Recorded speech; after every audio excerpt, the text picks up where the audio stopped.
The information featured in this program is general in nature and therefore should not be relied upon. Guests appearing on the program may have commercial arrangements with some of the companies mentioned.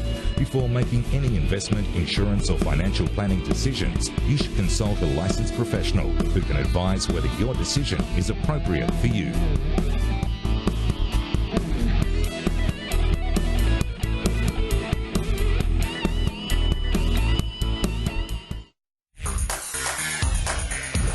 On Money Friday, this is Your Money, Your Call. Welcome to Your Money, Your Call. It's the Bonds edition. It's the Friday night show. I'm Mark Todd from the NAB and I'm joined by Phil Carden from Supervised Investments and Richard Brandweiler from First State Super. They're here to answer any of your questions. Feel free to call us. It's 1300 30 34 35. The email is yourmoney@skynews.com.au. If you're a hedge fund, feel free to call us because we want to get rid of you lot because we've just been discussing how absolutely pathetic your performance has been. So happy to hear from you. Tell me about First State Super, mate. What Mark, First State Super, we are a not-for-profit superannuation fund. We're the third largest in Australia. We're about $53 billion, 750,000 members, right? Mostly in service industries, New South Wales public sector, fireys, police, nurses, yep. A lot of healthcare workers. How's the performance been? Not bad, but a tough year. Yeah. Very tough year. So, what is it? Is it calendar 15 that you talk, or is it the year as a rolling year? Like, how do you think about the year in your... Because this start to the year, whoa, what happened there? Yeah, you go on holiday. You can't afford to go on holidays because it gets really ugly. Very tough January. But, you know, what this was we've had 3 exceptional years leading up into the last 12 months. And it's almost like we brought forward the returns as rates dropped. And it's going to be tough for a little while. Central banks did it for everyone, just push the rates lower. Yeah. Philip, welcome. Thank you, Mark. Supervised Investments, tell me about those guys. We run an independent, small fixed interest debt securities fund and an equity fund. Yep. We've been around for about 7 years, so over that period the debt funds averaged about 9%. Last year we made just under 5%. Yep. Really we're aiming at just providing a capital stable investment with good income for retirees, superannuation sector type investors, self-managed super type investors. You're an old hand in the market, and I mean that with all due respect. I do mean that. And you've seen a lot. So how does this feel to you now? And by that I also mean, what's your natural inclination? Are you saying, okay, this is the point in time where I need to look for problems, or do you think, you know what, I'm naturally glass half full, I'll go with it? So how would you characterise what's happening in markets now? Well, look, 07 and 08 were very scary for a lot of reasons. There was a lot of bank capital depleted and there was a lot of very irresponsible lending leading into it. I think the bank capital has been rebuilt quite significantly and it makes that sector a lot better. So I think we're different now because of that point of view. We'll talk about that in a little bit. But so I don't think that... I think it's probably a bit overdone. Yeah. Yeah. The market sold off, caught you by surprise, the way the market came through in January and the performance? And was it one of those things where it was hard to put your finger on why it was being sold off and the way it was? Well, things, by our measures, were looking pretty expensive, particularly in the US equities, bonds, of course, credit, things, nothing's was a lot of obvious value, And I guess the size of the pullback in such a short period of time was surprising, but the fact that, markets at elevated valuations, they've got further to fall. Yeah, right. When I think of the volatility that's in existence, how do you, Phil, talk to your clients about it? So in other words, are they all at home and you hope they're happy, or are they all at home looking for your guidance around, we'll stay the course, we've got a position, and holding hands that way? How do you engage with your client set to make them aware of what is quite a tricky time right now? We try and emphasise the approach to assessing credit risk and the difference between that and market risk. Yeah. I guess it's a bit like, if there was a crisis in the car market and car prices dropped by 50%, you wouldn't go out and sell your car because you've bought your car and you know your car's a reasonably good car, it's going to get you there. Yeah. By the same token, if you've assessed an investment in fixed interest or debt securities and you're confident you'll get your money back over the period of that investment, the fact that the market may have undervalued the investment is probably something to just sort of live with, because your income and your coupons and your cash flow are still coming in, and that's why you're investing in debt securities, to get that income. So we try and explain that to them, Mark. What about yourself in terms of how do you engage with your clients? How many did you say it was? 750,000. That's one big email. That's a really big BCC. So, well, what do you do? We get about weekly, monthly. What is it? We get about 10,000 calls a week to our call centre. Yeah, right. And members of the fund have the ability to get advice, get intra-fund advice. They can get full advice if they want. Yep. We obviously provide our call centre. Your organisation is a financial planning sort of as well? Yeah, absolutely. We provide the call centre, the investment team will provide the call centre with a lot of information about what's going on in markets. And I've got to say, I don't know if people were on holiday, but it was a very calm response to the volatility. You're giving them lots of questions. Call centre guys are going, hey, listen, I'm just watching the cricket. I've got a bit of tennis coming later. No one's ringing. Stop harassing me. You're sort of spamming them. Better to be prepared. Oh, no, I completely get it. But I did have that sense that the market was on holiday. There was a lot of people away. And that formed part of the excuses, because I think a lot of this is excuse-driven. The market's falling because the traders are on holidays, so the traders went on holidays and had no internet access and had no capacity to trade. I mean, it was the whole range of different backfilling excuses, which is just interesting. I just thought it was a very hard thing to understand why the market was being sold off in the manner in which it was being sold off. The whipsaw effect, it was just kind of nutty. Well, I'm curious if Phil, if you've got a view on this.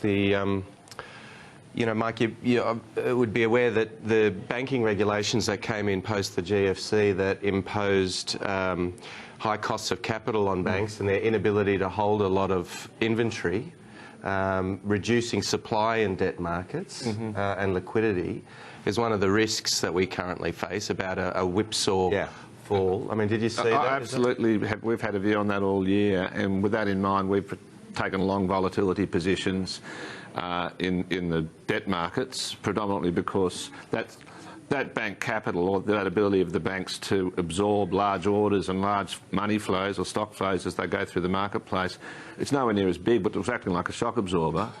Well, that's gone now, and I think that is a lot of what the volatility is about. So what Richard and Phil are talking about is that in the old days you used to have desks that would purely trade. They were just credit traders or interest rate traders, and there would be teams of them, and they'd be taking positions, and there'd be a manager on top of that saying, okay, I think that's what we should do, and market would go against them. They'd do more of it, and they'd take a position on. The regulator doesn't want to have to step in and look after banks anymore, so they're saying the cost to do that is heightened, and the people that run the banks have cleared that return on equity isn't that good if you're taking all the positions, and to be honest, they weren't performing that well anyway. So, you talk to these guys and say, how did you go? I had a stellar bumper year, it was amazing. Okay, how much money did you make? $50 million. Well, you look at the retail side of banks and go, well, okay, that's just a rounding error, and you could have made a huge mistake and cost the organisation a lot of money. So there's not a lot of support for that sort of behaviour, that sort of trading. Not that they were bad people, there's just the world's moved on. But what it means is if a fund manager or an institution wants to sell or buy, there's not a lot of supply of securities there. And in more ways than one. I mean, I think when you think of the sovereign bond market and say the JGBs, and we were talking about their 7 basis points, whatever, the people that own that is the government. It's not like you can say at 7 basis points I want to short that. I want to so sell it if you don't own it. You can't do that because you can never get it because the government owns it. So it's there's weird markets globally now. I mean, it's the same with the US Treasury market to some extent. The government is buying their own bonds because they've got the QE, they've got the coupons coming back, and what can they buy, Phil? They can only buy sovereigns. They can only buy their own paper. So the market, the QE story hasn't yet played out, and it'll be our children that will be talking about it as an academic experience, because this is really sort of an unusual world that we're in. So how do you find value? Do you look today? is First State the value in the fund manager? So you say, Phil, you're a fund manager. I think you've got some, some skills around this. I can understand where you're looking at. I might give you some money. Is the skill in understanding if Phil's any good, or is the skill saying you're in credit, I don't think I want to be in credit, I don't care how good you are, move on? Or is it a combination of both? There's a combination of both. I knew you'd say that. Yeah. Well, it's more about the strategy. Yep. So the research sort of suggests that most of the return is a function of asset allocation and long-term strategy and how we're positioning the portfolio. Yep. But then we need experts, Yep. Picking individual securities. But most of it comes down to how we're positioning the portfolio. And for that viewers at home, he's right, you should do it. So it's about your asset allocation, it's about how you shift that. Now the next question for Richard is, how often do you shift it? Live. So we have a derivative overlay that sits across the portfolio, where we're managing the big risks that the portfolio is exposed Foreign to. exchange. Foreign exchange, interest rates, Australian equity markets, US equity markets. So you've got a fund manager who is punting in the Australian equity market, but you think, OK, right now I'm a bit nervous on the Australian equity market, so you buy a whole bunch of puts. Well, we use futures, but yes. Simplified banner. Now, mate, how do you win business from people like that? How do you get your message out about your performance? Because that sounds like it's been fantastic performance. So you must be able to articulate your value add to the situation. How do you do it in today? What's the story today? We've got a much smaller fund than Richard to start with. Yeah, 50-odd billion. So that makes it possibly a little bit easier, but we look at value. So we will look at what we believe is the true value of an asset and compare it to the market value of that asset. And if we find the market value is far enough below what we believe the true value to be, then we'll reallocate at the lower market price against what we believe the fair value is. So that's a regression analysis in some sense. How wide have credit spreads gone in history? That sort of thing. What does the current market price infer about credit spreads in the future? I mean, there's a very interesting analogy which we might talk about later. If you look at the market for corporate secured loans in the US, there's some big opportunity there. We think. Yeah, well, after the break, we will want to talk about, because I want to get in amongst the weeds on some of these things. But right now, today, is it hard to put money to work? And I get it. You're not 50-odd billion each, and I understand that the differences. But for you, Phil, is it hard to put money to work right now because you're thinking, man, this is going further. I just am reluctant. Go to the client, stay in cash. No, we've been building up cash, actually. We have been, since we've been putting money into some derivatives to buy volatility, to try and use that to offset what's been a decay in the capital value of the assets as the spreads have moved out, because we buy credit assets. So what sort of derivative are you buying? It is a bit hard. You've got to. How do you know when it's over? How do you know if it's going to go fully blown as it did in 08, 09? Yeah. I don't think it will, but I think you've just got to wait for the momentum to slow down. Just wait for it to quieten down a bit and then look for the value. We have a caller. Do we have time to take Michael as a caller? Michael, how can we help you? G'day, Mark. Love your work and Happy New Year. Happy New Year. Thank you. I wanted to talk about China and whether they continue to devalue or whether they don't. What are the impacts on, say, the shape of the yield curve? Will it steepen up, say, if they didn't devalue further? Everyone says, well, they've got a metric truckload of reserves to burn, and when I hear words like that, I think, well, that means that they've already sold half a trillion of reserves, and that's mostly going to be US Treasuries and bonds denominated in euro and whatnot. And people seem pretty sanguine about the risks that entails, and I just wonder whether, if they don't devalue, whether we're talking about much steeper yield curves because they've got a fair bit to go. Because, half a trillion here, half a trillion there, pretty soon you're talking about some pretty real money. But if they do devalue, given the reaction that the market had to a bee's proverbial sized devaluation, what happens if they go by the 20% that they might need to go in order to stop the bleeding of reserves, if that makes sense? I don't know if I'm framing the question correctly, but I think you get my drift. Yeah, I do. So I guess the answer to China is what's your time frame? So I think the Chinese policymakers are working it out as they go, and they're trying to work out how to change the entire economy. We used to manufacture a bunch of widgets, we'd sell it to America, they complain a little bit about it, but we basically have the trade imbalance, and, you know, if you didn't like our milk, you know, okay, we'll work out. So they're actually changing that whole dynamic. And as a consequence, I was always saying, if Buffett's a winner, China sells, because, you know, what do? You know, how do you... So I think it's actually the story is about what the US does if people don't buy their credit. And I understand that we've got a massive foreign exchange battle at foot.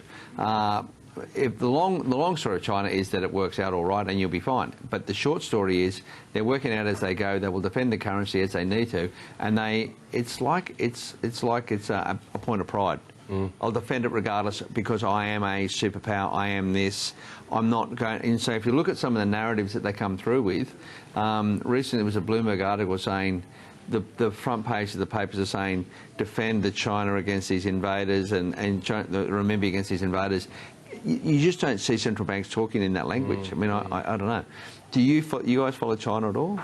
I don't spend a lot of time in terms of their debt markets because of the basic risk of collection. But look, just on the yield curve, if you just look at China in an isolated manner and they want to devalue, well, you'd expect that to steepen their yield curve, I guess.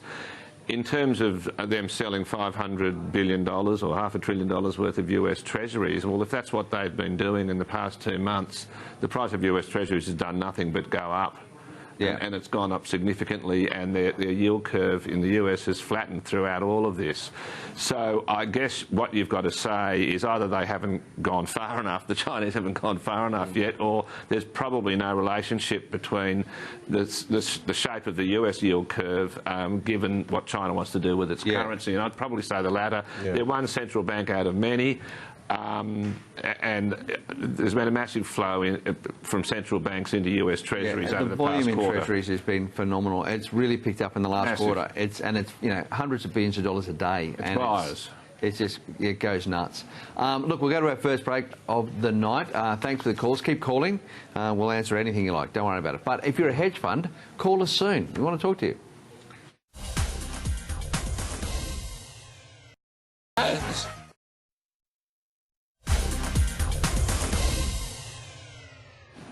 Welcome back to the Friday edition of Your Money, Your Call. I'm Mark Todd from the NAB, and if you want to email me directly, it's mark.todd@nab.com.au. I'm joined by Phil Carden from Supervised Investments and Richard Brandweiner from First State Super. They won't give you their emails because they don't really want you to email them, but you can call them, 1300 30 34 35. The email is yourmoney@skynews.com.au. We have an email from Sue. Now, as I said last week, Sue sent me an email that was lots in it. It's great stuff. It was a fantastic email. So I wanted to take parts of those emails and use them as some of the themes that I think are fascinating to talk about. So Sue wrote, how to use the different measures to evaluate risk. For example, the R-squared or standard deviations or Sharpe ratios. And as I've got a credit guy here and I told him I'm going to ask him to answer this, can you please answer this? Okay, Mark. Well, in our view, risk is a relative thing. So what we do, R-squared, regression analysis, the first way we might apply that is to go through history and see what the wide boundaries on risk are. How far can the price of security go in a crisis environment? How far can an interest rate move in a crisis environment? So we start there. Standard deviation and Sharpe ratios, they're measures of volatility. So we sort of mentioned a little earlier, we're looking to try and calculate what we believe is going to be the absolute outcome on a credit security. And the good thing about credit is in many ways it's a lot easier to do that than it is with equity. There's less variables and you really talking about, you know, bankruptcy or not bankruptcy. And within a time frame. And within a time frame, and you've got a drop dead date. Yep. That's exactly right. The repayment date. Well, in most credit securities, we do have some perpetual floating rate notes around, but So we apply it in that way, and we try and, as I mentioned earlier, look at the difference between our concept, our value measure, and the market's value measure, and the statistics can tell you a lot about those two different values. So it's about the likelihood of you being paid back. That's the first question, and then the volatility. We struggle with that word. That you can absorb. So in other words, if you're in hybrids and you're in major bank hybrids and the first call date is 5 years from now, and they historically traded at 350 over the cash rate and they're trading at 500, okay, that's a bit more than normal. And then you've got a time frame in which they have to go out of business, and you just sort of think about what the likelihood of that is and come to a conclusion whether that is worth, assessing whether that's worth part of your money. I think that's probably the better way to think about it when you're talking about personal investments. Maybe. I don't know. What will calm markets? What are they looking for, do you think, right now in terms of some direction? Who, investors? No. Well, yeah. I mean, I think institutions, everyone. You're looking at people saying, I sat with a massive fund, and he said, I'm worried that we might be heading to another GFC. What? Okay, in December you were not saying that, and in mid-January you're now saying that, and you manage a bucket load of money, and now you're worried about a GFC. Like, what happened? You're either an idiot. Like, how did that come about? So how does that? It was out of the box on the 1st of January, wasn't it? So oil just went again, and I guess what we're looking for. Sorry. No, go. I guess what we're looking for is for the thing to settle down and give some answers. I mean, how much will the drop in oil affect inflation? We can do sums on it, but what will be the actual effect? I mean, up until December, the annualised rate of inflation from February was running in the US at about 2.4%. Yeah. Now, all of a sudden, we might even get some negative numbers as that cheap oil. So I think it's time and how it plays out. And does it go another 15%? Do we go down to $25? Yeah. But Phil, with that cheap oil, where's the effect of the positive side, which I've got more money in my pocket? Where is the positive? Beauty, a bit of cash. Let's go and have some dinner, or where is the spending? I see that Shell loses 90, or whatever it was, Exxon loses 92% in the one quarter. I get all that. That's bad. That's really bad. And all that. But where's the retail? Where's Westfield saying, hey, store, everyone's paying a bit more money and there's a bit more rent, and I don't see any emphasis on the positive whatsoever. Well, no. I mean, news is negative at the moment. That's what the momentum of that is very negative. But the RBA came out today and they were quite cautiously optimistic. Yep. There was nothing alarmist in what they said. In the US, revenue growth just hasn't been there. 4 years. 4 years. So earnings has been fine, but people haven't been buying more things. They've been cutting costs. The king has no clothes in terms of the equity market. And that is a problem, I think. That is a problem that still is yet to be resolved. So that's still driven by the GFC. People lack confidence. So what calms markets? In other words, who provides the leadership? Is it a Draghi? Is it a Yellen? Yellen says, well, I'll lift rates and I might do another 3 or 4 this year, and you guys can absorb it. You'll be all right. You're the US. That doesn't seem to be the case. That seems to now be, well, maybe rates aren't going higher, and she looks over the Pacific and she sees the Japanese going, I'm now at minus 10 basis points for excess cash. So who calms markets? Is it central banks say, we don't like volatility, we'll give you a lot more cash again? Or is it corporate leadership saying, okay, I can make money, I'm going to make a revenue? I just don't see. I think the market is completely stretched all the time now, and that's why volatility spikes so quickly. I think they're just all long. Interest rates are at zero. Where am I going to put my money? Well, I think that's the problem. There's not a lot of options. So nothing calms it. You're all just, I think what will happen is, when the Aussie market fell, we saw some positive news from the RBA today, also positive commentary. Australian companies are still okay. Valuations in Australia are not looking too bad. Right. So it was probably a bit of a buying opportunity through January. And in fact, we were buying Australian shares during January. Okay, so the big thing in 2015 has always been about the currency and the Aussie and go to the US. Take the benefit of the rally. Australia's going to plummet. That's every advisor, every man in the even my mother was telling me to do that. Well, Mum, you probably weren't, but you thought it. Anyway, is that the story now? buy into the US, the US dollar will rally, it's all going to be great. Is that Aussie gets smashed because... I mean, Phil might have some views on the currency, but I mean, currency is a very hard thing. Yeah. You know, it's very hard to value. There's no earnings stream attached to it. It's very hard to put a price on it. Clearly, when the dollar was at parity or north of parity against the US, that was nuts. It was expensive. When it was down at 40 cents, it was probably cheap. Yep. Most analysis says it's valued somewhere between 65 and 75. Yep. Where are we? Right in the middle. Yep. I don't see any clear direction, and I think that a carry trade back into the US or a trade back in the US to leverage earnings that are at cyclical highs could be dangerous. Yeah, so for the viewers at home, when your advisor says buy the US, get into it because it's going to go stronger and the higher rates and all that sort of stuff, just pause, take a breath, and then think about that later on because, you know, we've seen some massive sell-offs, so there might be something here at home closer to your risk profile. We'll go to our second break for the night. Feel free to call us. Mum, you can call, but you know, don't be angry. Talk to you soon.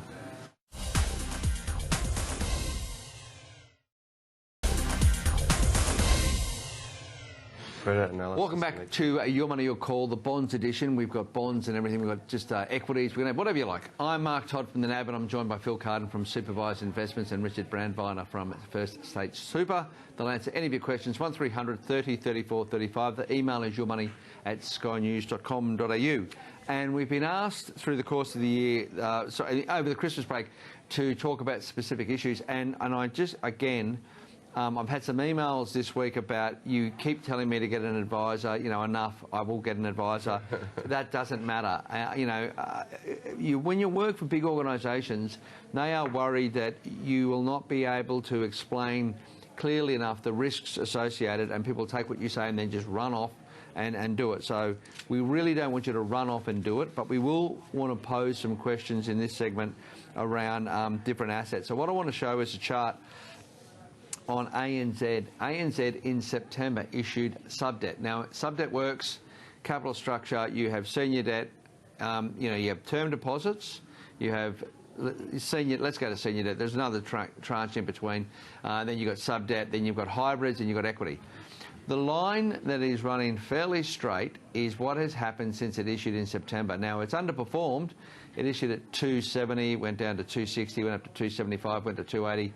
That's the volatility in subdebt. That's what it moves around. So that's trading at about 270 over the implied cash rate. The line that's jumping all over the place is ANZ equity. So when you think about building out a portfolio, think about the impact that straight line would have in your portfolio. It consistently pays out. That's what Phil's talking about. That's a clear example of you keep getting your money. Volatile times, people go up the capital structure. That's why they bought that bond. If you're in the equity, you know, you'd have some times to play around with the derivatives, and it'd be quite exciting.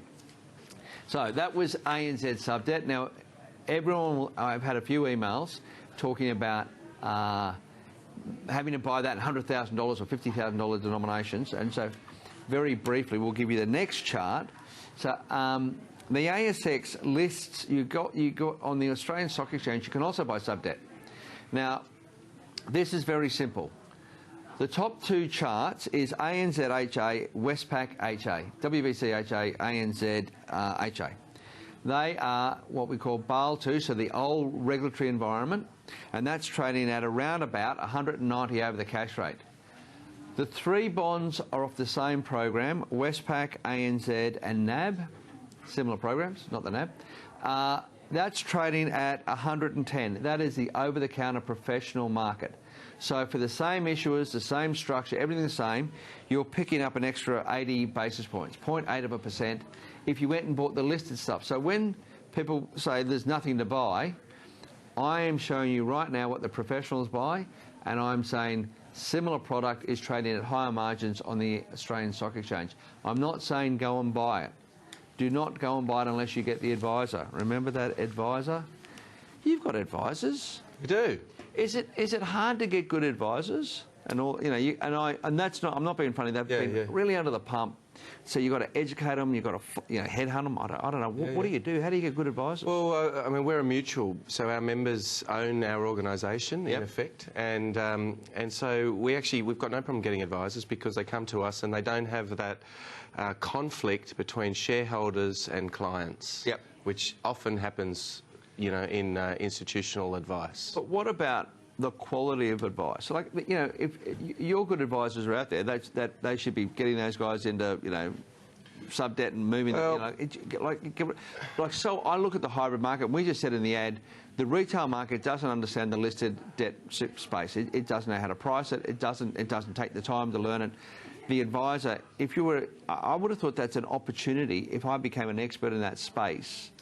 Well, one issue I have with individual debt securities like that is it's hard to get diversification across debt securities with only a handful. So in equities, in shares, you really only need 10 to 15 stocks to get proper diversification. In debt, you really need 100 names to get proper diversification, to get the same amount of diversification. And that's because your upside is the coupon and your downside is everything. I completely get that. But when you look at the balance of portfolios where they're 60, 70% in equities and 30%, 40% in cash, I've got a greater problem in how your barbell approach starts. And I'm saying, well, OK, I can't win the argument against equities because there's too many people entrenched. It's just not ever going to happen. So I look at the cash and I say, OK, cash is not going up. So you're getting cash at 275. You better try and get some juice out of the excess cash. You've got too much in cash. So I understand the diversity, but where's your concentration right now in this thing that gives you 3%? Inflation is 1.5%. No, that's true.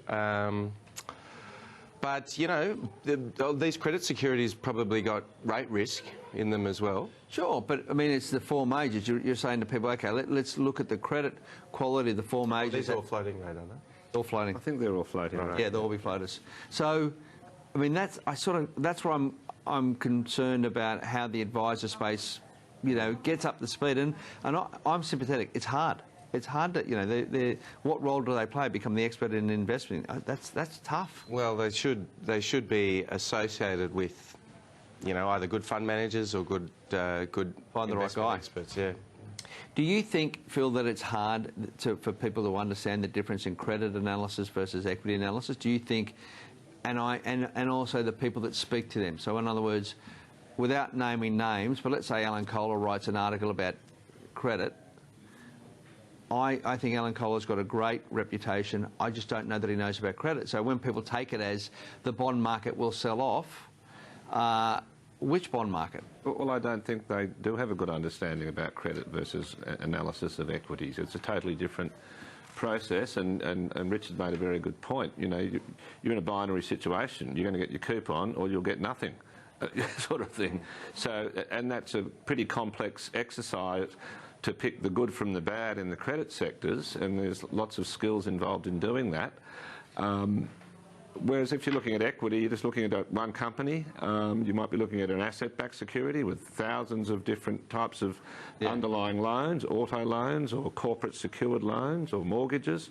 So, I think your charts here, especially the earlier one with the retail sort of oriented notes on the ASX and then the professional market and the difference in those yields would tend to indicate there is a misunderstanding somewhere, certainly a mispricing. So you mentioned CLOs in one of the earlier segments. What is a CLO?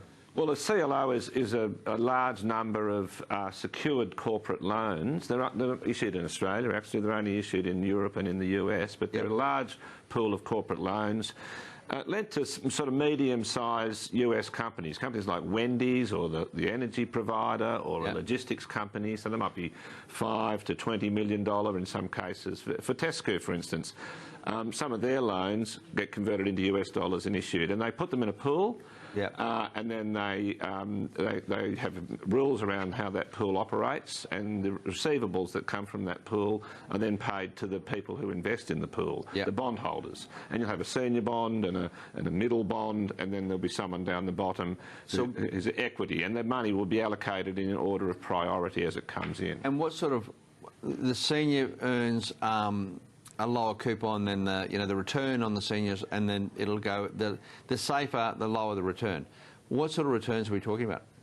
Oh, the seniors at 190 in the depending on who. There's different types of issuers in the mezzanine sector, sort of from 200 up to 400 or 500, and the lower the equity component down the bottom can earn 25, 30, 40%, but by the same token, it's like the bumper bar on the car. Yeah. When you run into the back of the truck and everything defaults, well, you're in trouble. Well, you probably. The car might get dragged away, might be useless, might be write-off. So you need to have a good understanding of how to assess that. I mean, I wouldn't suggest for a minute that do not buy that. Yeah, goes in unless you know how to work it out. I mean, we've bought some from time to time. Yeah. For the viewers at home, don't buy CLOs. We're just trying to work on part of that, our education piece. What I think you do all buy is probably the banks, and you've had a volatile experience at banks, and so. As a fund manager, what's your view on banks as an investment today? Without naming, I'm not saying tell me is ANZ a good buyer because they've got a new boss, and that's not it. But they've been sold pretty hard. They have good yield, great franchise, wonderful protection for their business.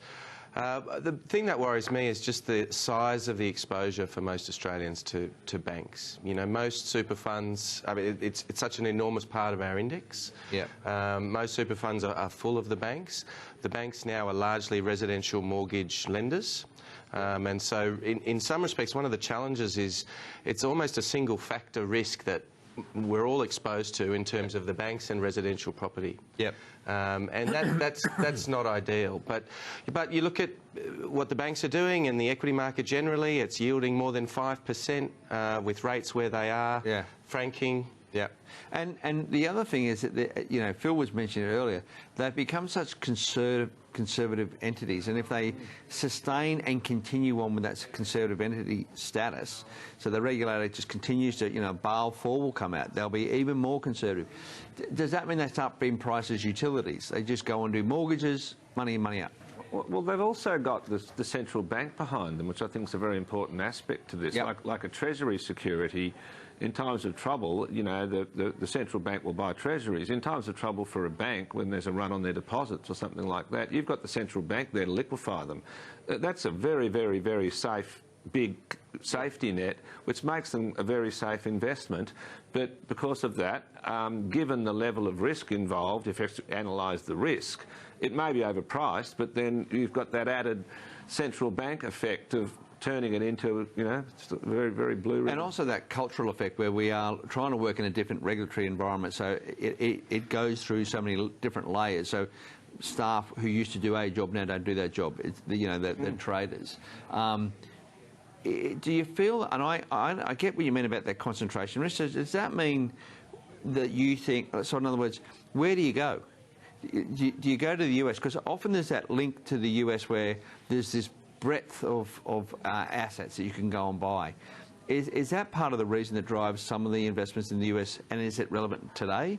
Or is it just that we've been such a sell-off? Like, do we just go to cash? I'm trying to... Well, yeah, I mean, a couple of things. Firstly, actually credit is probably much more reasonably priced today than it was a few months ago. I mean, investment-grade credit is back to 200 points. Definitely. High yield at 750 points. Well, just using the CLO market as an example, if you analyse the market price of the loans in those CLOs and say, well, let's say we sold all of those loans at their current market price and paid the money back to the investors, that would be the same as having a 20% default rate and losing 40% of your money on those defaults, which is what happened in the GFC. Now, if you don't think that's going to happen, at these prices, they're probably a good buy. Yeah, right, absolutely. We have a caller, Scott. You want to talk about banks lending to businesses, is that right? Hello, Scott, are you there? We've lost Scott. Scott, call home. Okay, so I agree with you about that concentration risk. I think, Chris Joy just tweeted this this afternoon, maybe ANZ and NAB buys. I've never seen Chris do that. I think I might go and frame it. You know, it's not normally his raison d'etre. But I do think that the different security levels are interesting right now and they're worth consideration. So I think there's something homebound that might be worth your while. The other question is emerging markets. Yep. You know, sold off terribly, right back to GFC lows again. Lots of negative news. Obviously, you know, concerns about oil, but that only affects some, not others. In fact, it's a positive for some emerging market countries.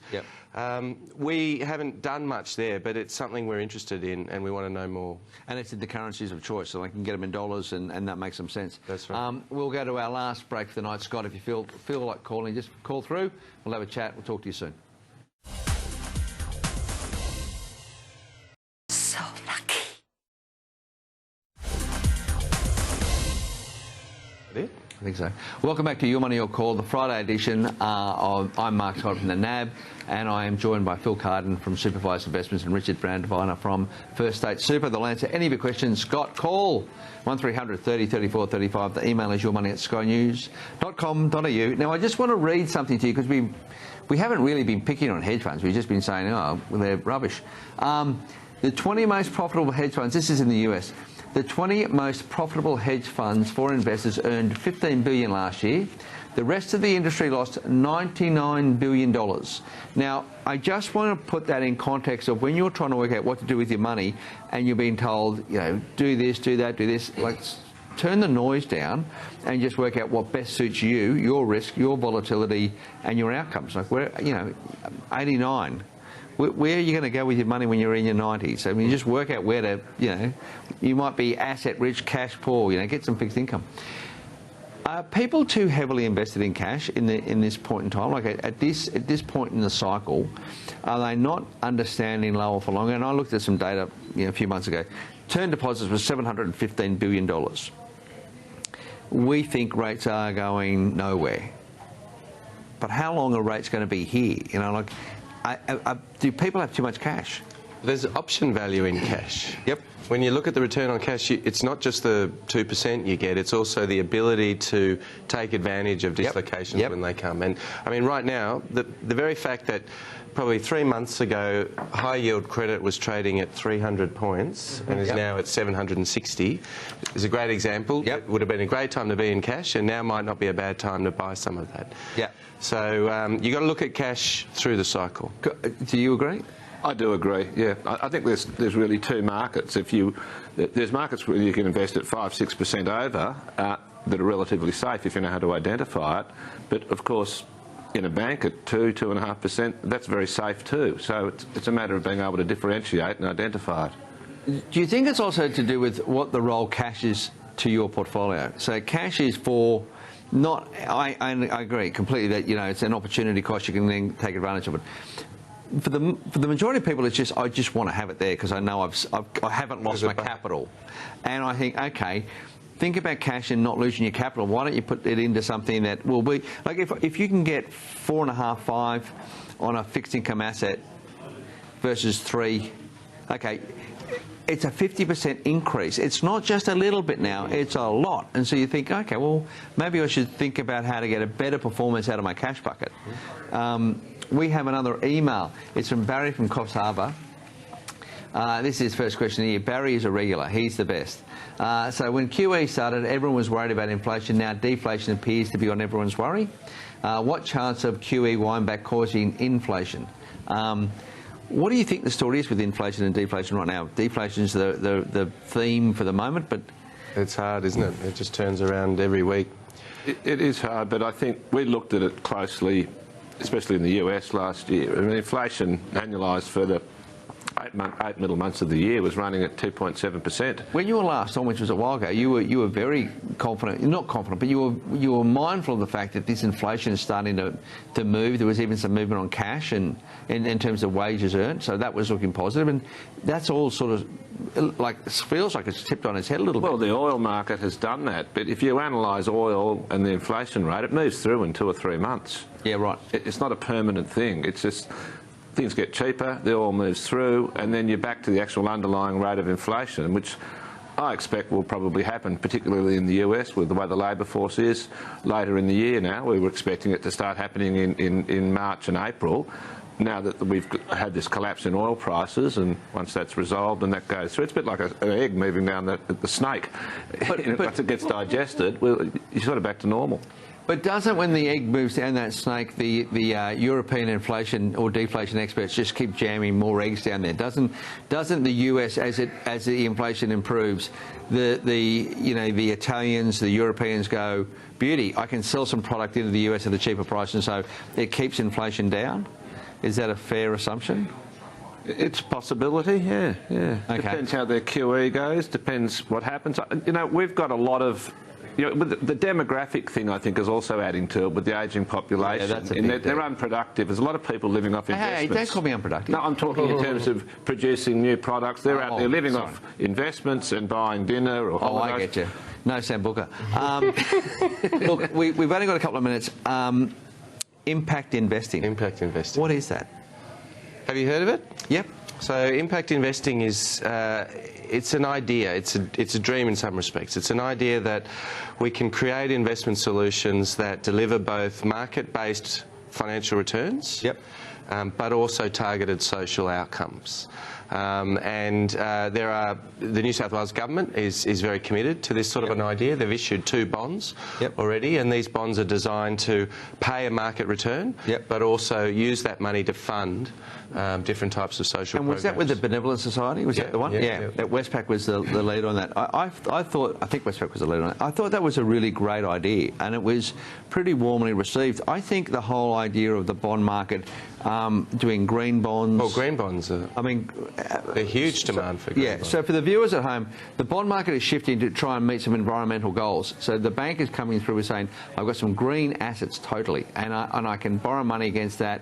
They paid at the NAB 5-year rate, and it was wonderful. And I think the bond market is adapting to that. And that's part of the big themes around banks, I think, right now.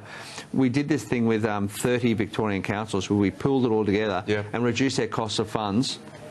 That goes back into the rate payers. That was so I think that social benefit investing has a lot of strength. So I think it's some way to go. Well, there's $7 trillion turns over in markets every day. If we can turn that to make a difference as well as a return, that would be a good outcome. And that's on that note, we'll say goodbye on a good outcome. That's the show for tonight. I want to thank my guest, Phil Carden from Supervised Investments, and Richard Brandweiner from First State Super for all their contributions. It's been great. To the viewers, thank you for being engaged. I'm Mark Todd, mark.todd@nab.com.au.